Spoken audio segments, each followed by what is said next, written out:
To celebrate another year of faith, I dedicate this sermon to our prophet, Lady Thorne Roseland of the Leviathan. May Celestia and Luna look down on us and smile. We are all born with a darkness within us. We are born dirty. But it was through Celestia and Luna that we became clean, free from evil's grasp. But evil is like dirt. Unless we live a life dedicated to the goddesses, it will find a way back to us, back into us hearts. So we must be vigilant. We must keep ourselves clean of evil, and most of all, we must never be tricked by false prophets. Before death of Equestria, and before Thorn, there were such false prophets who had led us astray. The 6 whores of the ministry were the false prophets, and it was they who slew our goddesses. Each one divided our holy kingdom, and made with the pieces of their own kingdom. Each one drew the worship away from the goddesses and to themselves. They spread lies, fomented faithlessness, and created abominations. And in the end, they rewarded Equestria with fire and death. But don't think it's over. Don't think our followers perished along with Equestria. For out there in our vast world, our enemies gather. For out there they work to have our goddesses die a second death. So we must remember the words of our prophet, Lady Thorne Roseland. We must be strong. We must be willing to fight. We must never lose faith. And most of all, we must bring the heathens to their end. Because if we don't, they will end us. Red ink scripture from the followers of Thorn, year 100 of the new era. The guard's position had been overrun. We were prone to take over the tower. After the second bomb, the rest of the Corps Brigade rushed the guard's position before they could recover, which explained why only one guard had come after me. By the time I had rejoined the group, all the bodies had been scavenged for anything they had, so other than one guard that I had killed, I missed out on getting some good stuff. Luckily, Puppet Strings scavenged the stuff from the medic guard I had killed, and gave me his medical supplies. I now had 2 healing potions, a Med-X and something called Booster, which I guessed was what the guard had used on me. Puppet Strings stood in front of us all. There was at least over 20 of us there, many with bullet holes in their uniforms. Remember what our strength is and why we be winning. We do not have the superior gear, nor do we have the numbers, and forget being the best trained. In turn, we hit hard, we hit smartly, and we don't let them hit back. Our strength comes from us being underestimated and unpredictable. But we lose that strength once we push for the towers. But they have also lost their strength for their numbers. So when we go in there, don't hold back. Rush them, shoot them, and fill them with terror! Carving Doll and 2 other Pegasi had strapped themselves with pipe bombs and rust guns. The 2 Pegasi had even cropped Carving Doll by attaching blades to the end of her hooves. The rest of the group had a mixed assortment of weapons, and had repaired their armor with parts from the guards they had scavenged. Spikes seemed to be becoming the trend for armor modification, but the green over the red stayed as the color of our group. It gave a chaotic order feel to us. At Puppet String's command, smoke and flash bombs were thrown out, and after a few seconds we rushed to the tower with the guards above unable to pinpoint us. Bullets rained down on us as we sprinted. I felt at least one bullet come close. With luck, I didn't get hit. But it did hit the wall on their side with a thud. Using that wall as my guide, I was able to find the tunnel to the apple orchard, rejoining with the rest of the group as we moved on to our target. Looking back as the smoke cleared, 5 of us didn't make it. Their mangled corpses pooled blood around them. One of them was still alive, something that didn't last long as a bullet popped through the pony's skull. The rest of us were mostly unscathed, and the ones who were hurt, they'd be fine. Fresh apples were the best, juicy and sweet with a hint of salt to it. We didn't stop to eat them, but I did grab one as it fell, eating it on the go. Most of the Corps Brigade had the same idea. Once more, we split into 2 groups, taking 2 different entrances in hopes of keeping the guards from just boxing us in. I went with puppet strings, the mare leading the smaller and most well-armed group. My role with puppet strings was to assist the flank of the group, and to pick up anything useful for the group. The guards had not, in time, to set up a defensive barricade for the third tower, so when we rushed in, a few of them died when bullets passed through their cover, and onto them. The rest fell back to defend the stairwell, and this meant we had taken the first floor in one move, but also that we had to fight an enemy who would always have the higher ground. As the other fought the guards up the first floor, I helped two other brigaders set up traps. It was mostly explosives, but the two were really good at making traps out of random junk. Springbox had tools for turning the most random stuff into something that can kill you, and had a sense of humor about it. She had opened a plush pony doll, put a small board with nails sticking out, set the doll on a spring launcher. Placing the trap on a couch surrounded by pillows, she placed an empty magazine on the doll's lap, and left a note that said, "Don't hug me." "I wish I could see their faces when they take Sarai out," Box Spring boasted. "That's all good, but we're trying to kill him here. Missing and ain't gonna stop him from shooting at us." Trip Boom had just set up a 5th gun trap. He had been given the extra guns we'd picked up, and had turned them into traps for the guards. "What about you, Star Charter? Got a nasty surprise for the Loyalists?" I pulled out a lunchbox I had found. Inside, another pipe bomb I was given, and some random scrap metal. "Is this good?" Springbox smiled. "Not bad, but it is missing the best part. Pass it here." I hoofed the lunchbox over, and she pulled out a talisman she had on her. "Been saving this for something fun. Sense a talisman be hard to sneak out of, but this be worth it." Attaching the talisman to the trigger mechanism and tweaking a few parts, she hoofed the lunchbox back over to me. "That will go off if any pony gets close to it. Cool, don't you think?" I nodded my head. "Do you have any other sensor talismans?" "Kid, if I didn't, then I would not waste them on you." She pulled out a few more with a smile. "Just find me more lunchboxes and I'll install them for ya." Trip Boom chuckled. "How many times did you fuck the foreman to get your hooves on all of those?" She shot her flank at Trip Boom. "Don't act jealous now. You did pay to fuck me a month ago. The foreman just so happens to be one of the more loyal clients, and pays in parts." She wrapped her 4 hooves around me. "You want to be my apprentice, Star? I can show you how to make a real explosion in more ways than one." She winked at Trip Boom. Trip Boom rolled his eyes. "Don't buy into the venom, kid. She just likes him young. What do you think she's been doing with that black spot colt?" Springbox gave a little gasp. "I would never. Well, I mean, other than that one time, but never. But you should be down to talk. I see your eye on our little Star Charter." She held me onto me tighter. "Now remember, Star, he's a bad stallion, so don't ever be in a room alone with him. You got that?" Trip Boom's face hoofed. I looked up at her, then over at Trip Boom. "I think we eat ponies, so we're all bad. Right?" They looked at each other and both laughed. The sound of an alarm, followed by a pop, ended the friendly banter, as it meant that the guards were coming in to flank us. Running off to rejoin with the rest of the group, I armed my bomb and dropped it along the way. After having blown up a bunch of things, Springbox's offer did sound fun, though I'd rather stick to just explosives.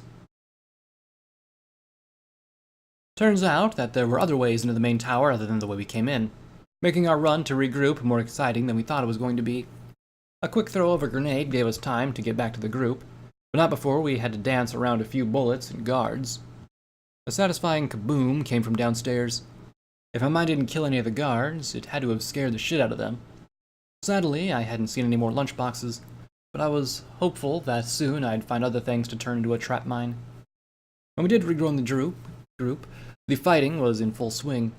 We had lost one of our own, but we were still gaining ground, pushing the guards up another floor. Springbox and Trip Boom had quickly began setting up new traps to help cover our flank, so I took point in defending them.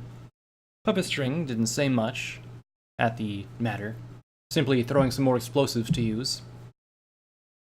One guard that had rushed in jumped for cover as one of the bullets dug into his armor. The longer I fired the rust gun, the harder it was to aim, and though the battle saddle did help to keep it straight, it still managed to bounce around when being fired. If I remembered correctly about what the others told me about using the rust gun, I should just burst fire it.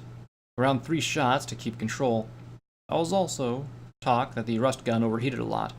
Not firing full auto should help avoid the gun jamming, or leaving a burn on my side. I shot at the guard every time they tried to poke their head out, keeping the asshole pinned down. It was something I could do only as long as no other guards came in. It was an easy enough thing to do for now. Puppet strings gave us the sight to move on, so we rushed off before the one more guard could counterattack. What did happen was the sound of a gunshot and the guard screaming. I may not have been the one to get the guard, but I did buy time for Trip Boom's trap to get the fucker, so that made me feel good about myself. Every pony keeps sharp. We should be getting close to where Victoria is. And then the captain keeps her best ponies. We could hear gunfire from another part of the building, and another group sounded like they were being hit harder than we were. Puppet strings gave us confirmation with a nod and a motion for us to keep moving. They can handle themselves, so don't slow down. As we moved on, the guards were just falling back, without much fighting as we expected. The reason why quickly became apparent as we came across the corpse of one of the ponies who were with Victoria. The pony had been ripped to shreds with bullets, but no other bodies could be seen. Levitating her gun out, Puppet Strings took up a defensive position. It's an ambush! We all followed Puppet Strings' actions just in time. Guards burst from the rooms, guns drawn and firing. We fired back at the same time, spraying bullets all over. My rust gun fired 7 more shots before the magazine was empty. After that, I put my hooves over my face and waited for the firing to end. No pony got out of this without a bullet hole. My legs on my right side were all mangled up, the pain bringing me back to the barricade.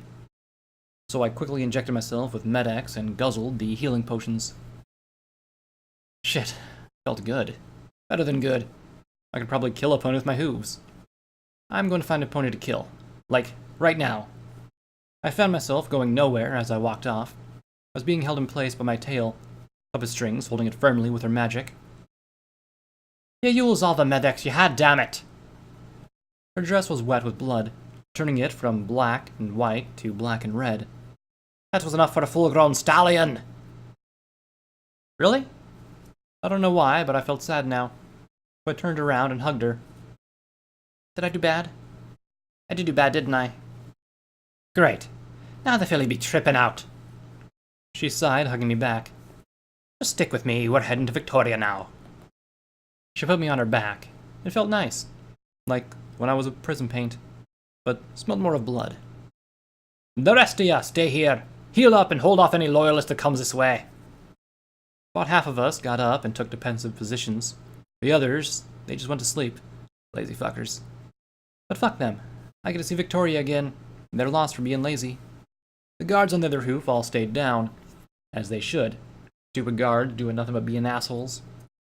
Puppet Strings pulled out an empty magazine from my rust gun and placed another one in. If I needed to, I could now shoot the world. The stupid, stupid world. The fighting hadn't stopped, but with the other holding up their flank... flank.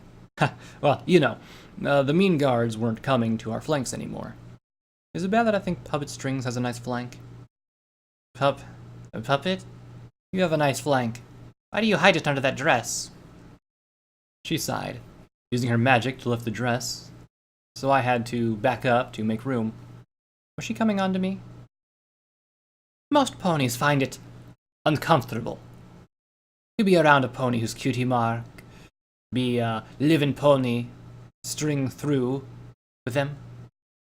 They start thinking I'd be doing the same to them. The cutie mark had a pony who was suspended by strings, connected to a handle. The image of the pony looked like it was in pain. So, do you do that? I did plunge a needle into your eye with absolute precision, so aye, on a good day. She put her dress back down, it making a slight wet sound from the blood being drenched on it. Cool. A sleek creak caught my attention as a door in the right slowly opened, and a barrel of a rifle slowly poked out. Let me show you my special talent. Her horn lit up with a faint pale green glow, and her dress rustled. Out they flew, sharp needles of metal, all flying to the crack in the door. The only sound we heard was the gurgling of a pony in pain. With her magic, she opened the door and dragged the pony out. It was a stallion, still alive, with a look of horror on his face. The pony opened his mouth to speak, but Puppet Strings quickly grabbed a hold of it with her magic, and sliced out his tongue before forcing his mouth closed again. Levitating out a needle and thread, she began sewing the pony's mouth shut, the pony himself moaning in terror as he struggled. But any resistance was cut away with a metal shards to the back of the neck. Next was his eye. Only they weren't just sewn shut, but crude makeshift buttons were sewn over his eyes. Then she propped the pony up, sitting in front of the door, blood oozing from his closed mouth. It's never quite right when I rush it. The stallion twitched and fell over. I'm not from Blackwater, you see. Me family were fishers, and me father had the bright idea of taking his family deep out into the water. I remember I was happy about it. Mr. Smarty Pants wanted to see if the fish were real big, but found the fleet and me Smarty Pants was curly cast into the water. I spent years after that as a slave, spent most of the time in the sailors' beds, in the dark place where I met Carvendall, and where Victoria found us. Puppet Strings glanced at me, blood oozing from her eyes and a smile on her face. I still miss me Smarty Pants, so Victoria suggested I just make a new one. So I did, but not just one of them. I made a whole big family of them. They danced, they had tea, they even took a dive into the water. None could ever make it back to the ship. A thumping came from down the hall, and from around the corner was a heavily armored pony. It was nothing like the power-armored pony from before. This one was simply wrapped in metal and cloth and nothing more. The only thing visible were the pony's eyes that peered out through the horizontal slit. Aiming my gun, Puppet Strings stopped me and pushed me into the room that sewn-up stallion had come from. Puppet Strings just barely managed to get into the room before a wave of gunfire came from the armored pony's minigun. Though safe for now, it wouldn't take long for that pony to get into the room. The room itself was nice. Bigger, more nice junk, and a window overlooking the city. Sadly, there wasn't anything here that could help us kill the armored pony. But there was food. Taking a bite from an apple, I watched as Puppet Strings had closed the door we came from, trot over to the window, opening it. Pulling out some cloth, she attached it to the open window and threw it outside. Get under cover! I was already in the kitchen, so I ducked behind the metal counter, along with some dried seaweed. Puppet Strings found a nice desk that she flipped over for cover. I rolled an apple over to her. She smiled and ate it. With a creak, I heard the door open. There was a deafening sound, and I could hear the pressure from each explosion. The asshole armored pony had a grenade launcher. Lucky bastard. Though my ears were ringing loudly, I could still hear the distinctive sound of a minigun motor revving up. No bodies. If I was ever so lucky that they would kill themselves. Come out, little ponies. I'll make your death quick and painless. Puppet Strings motioned for me to stay down. Cute, but Darla and I prefer it slow and painful, so you can sit on your gun and spin. The room filled with the deafening sound of the minigun. Rolling her eyes, Puppet held her ground, the desk not even budging from the relentless gunfire. I motioned at her if she needed help, but she shook her head and motioned that I should wait, and I kept my eyes open. The gunfire stopped. Still alive? Puppet did respond. She simply looked at the window and bobbed her head as though she was singing a song to herself. Better not take the chance. Looking from just behind the kitchen, I saw the armored pony positioning his grenade launcher to hit Puppet String. I could also hear the sound of another motor running. Two, actually. They were coming from the window. It was Carvendall, with rippers attached to each of her hooves. Quickly, she flew inside and kicked off the floor, jumping at the armored pony at high speed. Before the armored pony could have time to react, Carvendall had jammed a ripper into the eye slit. The only sound I could hear was the sound of metal ripping through flesh as a stream of blood shot out of the ripper. The body of the armored pony went limp, but Carvendall had the ripper in the pony's face till the blood stopped.